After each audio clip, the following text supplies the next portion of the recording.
Hello, Bible reading time again. Matthew 2. Wise men visit the king. After Jesus was born in Bethlehem of Judah in the days of King Herod, wise men from the east arrived in Jerusalem saying, "Where is he who has been born King of the Jews? For we saw his star at its rising, and we have come to worship him." When King Herod heard this, he was deeply disturbed, and all Jerusalem with him. So he assembled all the chief priests and scribes of the people and asked them where the Christ would be born.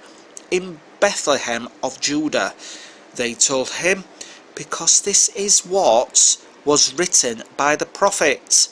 And you, Bethlehem, in the land of Judah, are by no means least among the rulers of Judah, because out of you will come a ruler who will shepherd my people Israel." Then Herod secretly summoned the wise men and asked them the exact time the star appeared. He sent them to Bethlehem and said, "Go and search carefully for the child. When you find him, report back to me, so that I can go and worship him." After hearing the king, they went on their way, and there it was, the star they had seen at its rising. It led them until it came and stopped above the place where the child was. When they saw the star, they were overwhelmed with joy. Entering the house, they saw the child with Mary his mother, and falling to their knees, they worshipped him. Then they opened their treasures and presented him with gifts, gold, frankincense, and myrrh. And being warned in a dream not to go back to Herod, they returned to their own country by another route, the flight into Egypt. After they were gone, an angel of the Lord appeared to Joseph in a dream, saying, "Get up, take the child and his mother, flee to Egypt, and stay there until I tell you, for Herod is about to search for the child to kill him." So he got up, took the child and his mother during the night, and escaped to Egypt. He stayed there until Herod's death, so that what was spoken by the Lord through the prophet might be fulfilled. "Out of Egypt I called my son," the massacre of the innocents. Then Herod, when he realized that he had been outwitted by the wise men, flew into a rage. He gave orders to massacre all the boys in and around Bethlehem who were 2 years old and under, in keeping with the time he had learned from the wise men. Then what was spoken through Jeremiah the prophet was fulfilled. A voice was heard in Ramah, weeping and great mourning, Rachel weeping for her children, and she refused to be consoled because they are no more. You're currently watching the Blessed channel on YouTube, Northern Hero 099. Type it in, subscribe. We continue. Verse 19.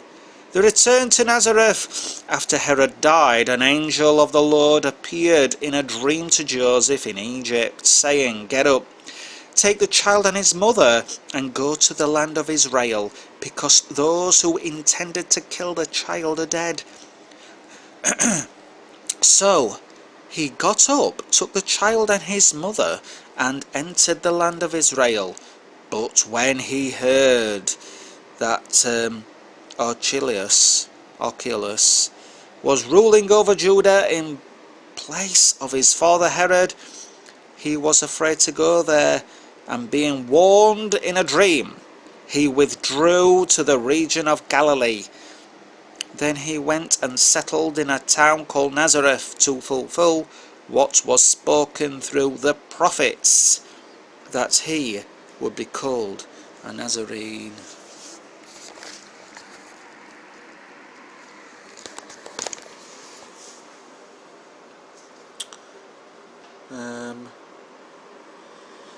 Matthew 8, a man cleansed. Might not be able to read all of this, but it's a short one. I've got 3 minutes left on my hard drive. When he came down from the mountain, large crowds followed him. Right away, a man with leprosy came up and knelt before him, saying, "Lord, if you are willing, you can make me clean." Reaching out his hand, Jesus touched him and saying, "I am willing, be made clean." Immediately his leprosy was cleansed. Then Jesus told him, "See that you don't tell anyone, but go show yourself to the priest and offer the gift that Moses commanded as a testimony to them." A centurion's faith. When he entered Capernaum, a centurion came up to him, pleading with him, "Lord, my servant is lying at home, paralyzed in terrible agony." He said to him, "Am I to come and heal him?" "Lord," the centurion replied, "I am not worthy to have you come under my roof, but just say the word, and my servant will be healed.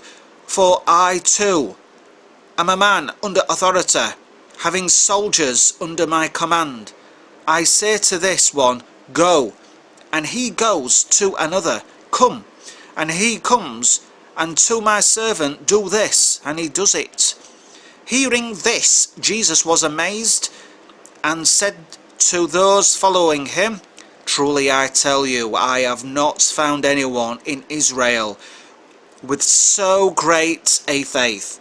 I tell you that many will come from east and west to share the banquet with Abraham, Isaac, and Jacob in the kingdom of heaven. But the sons of the kingdom will be thrown into the outer darkness, where there will be weeping and gnashing of teeth." Then Jesus told the centurion, "Go, as you have believed, let it be done for you." And his servant was healed that very moment. Healings at Capernaum. Jesus went into Peter's house and saw his mother-in-law lying in bed with a fever. So he touched her hand, and the fever left her. Then she got up and began to serve him. When evening came, they brought him many who were demon-possessed.